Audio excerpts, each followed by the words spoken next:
How's it going, guys? My name is Top Secret R35 and welcome back to another episode of Grand Theft Auto Online. So I'm a tad late to this, but today we're going to be checking out the Remus, and boy, do I have a flippin' majestic, awesome build coming up for you guys. We'll be replicating TAKASHI'S S13, which is the perfect balance between a drift track monster and a picturesque showstopper. Now again, if you're watching this video, I probably don't have to say this, but I'm going to say it anyway. This car is based on the 1990 NISSAN S13 SILVIA.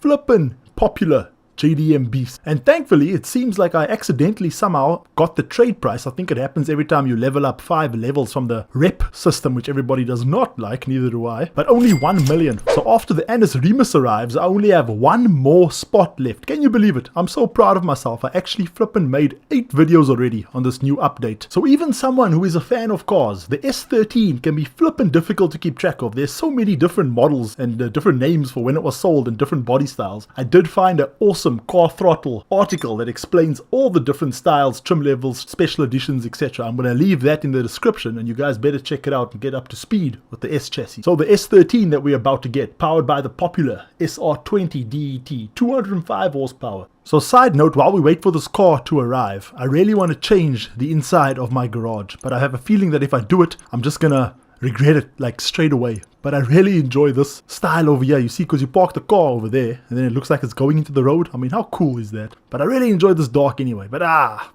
alright guys, the lovely Remus has arrived. Oh, and take a good look at this, because it is not going to be anything like this at all. Not a clean build at all. We're going to make this thing look like a flippin' monster. Let's get going. I'm actually going to do it at the Alice car meet so I can get that rep, man. I need it. So I saw my homie Stevie Wonderkid drifting this thing, and apparently it drifts really well. So that's going to be also the second focus of this video. Alright, so I've got the I've got the StanceNation article here ready to go, so I'll leave that in the description as well. This is where I learned all about this car. But in the interim, let's just do all the boring things first. Race transmission, throw on the turbo.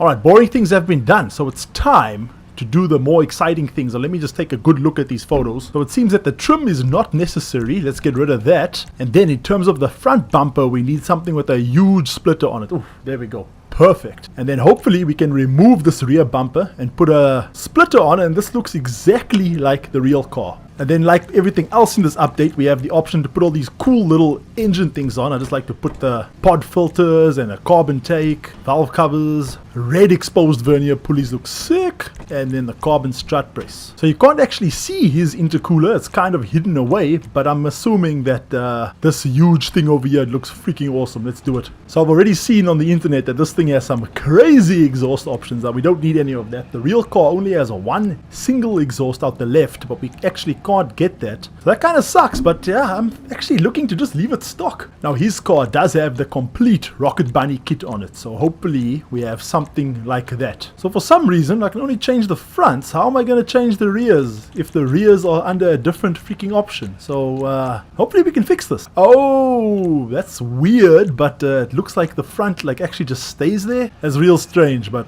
alright, whatever. And it doesn't look like we can need to put on any sort of hood, so let's leave that as is too. And then a semi-stripped interior is just perfect. And we'll put the boost gauge and all sorts of stuff here. This looks freaking awesome. And these carbon panels, oh, so clean, lovely. And then his car actually doesn't have a roll cage, but I'm gonna go here, be a bit naughty and put the roll cage on so again, just for that extra drift car touch, I'm gonna go ahead and put the red lights on. And then also, drift cars are wild, so there's nothing wrong with a red neon. Woohoo! Alright, and then the most exciting part is we're going to put on the livery. Now the awesome thing about this, you can see that in the angles of those brands at the back, it's almost identical to his car. How cool is it? I mean, this guy built this car at home with his friends, right? How cool is it that freaking multi-billion-dollar company decides like, hey, you know what? You know what's a good idea? Let's copy this guy's car. How freaking awesome is that? There's a lot of other nice things here that we need to get to extremely high levels. Ugh. Anyway, this is the one that I want. Lovely. Alright, so another important thing that we need to do here is put on the Rocket Bunny rear spoiler. So this primary ducktail looks exactly like the one pretty much. Alright, and then arguably the most important thing, we need to change these stock wheels. So he's got the typical Falk TE37s, which is exactly this one over here, but let's go for the bigger ones rather. Alright, there we go. So in street Endo V4 dished Falk TE37s, lovely. Alright guys, and there you have it. Man, this looks freaking awesome, man. Woo-hoo-hoo-hoo. I'm pretty happy with it. It's a bit high though, but obviously we'll put the lowered stance on. So this always feels boss when you do this. Before we go drift, I just have to hit it. So firstly, let's put the engine on. And there come on the neons. Woohoo! Put the headlights on. Oh yeah, it's bad. And then the last thing, drop it down low. Oh, sick.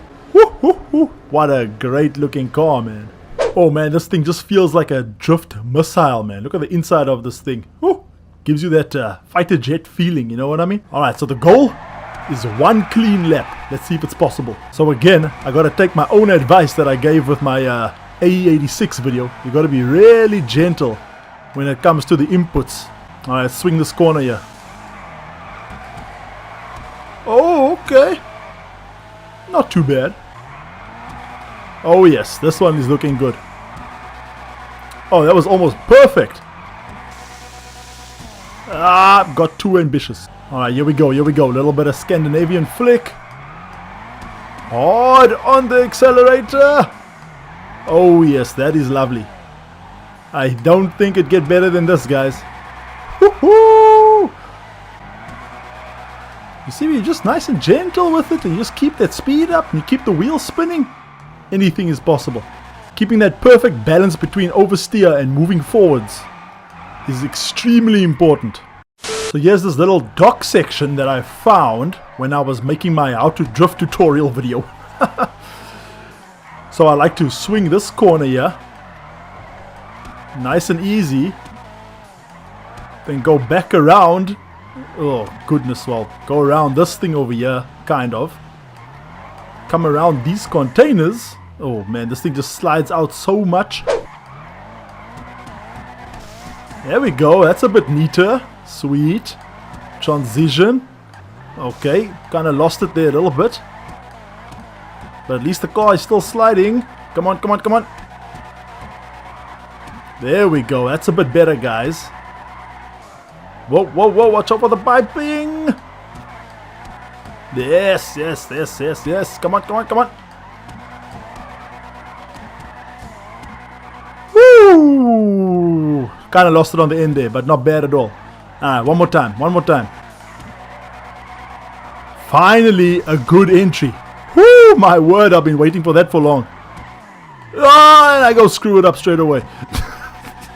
So I've come to the realization that I've been applying the throttle at the wrong times. And every time I do it, I then spin out. So I'm not doing this car justice at the moment, honestly. I gotta be much more careful with it. It's not like the other cars before the low pressure tires, low grip tires, because now it's so easy to spin out. Well guys, that will be all for this video. I'm gonna keep practicing over here. Clearly I need it with these flippin' low grip tires. I feel I had this much better down with the Rapid GT and so on and so forth.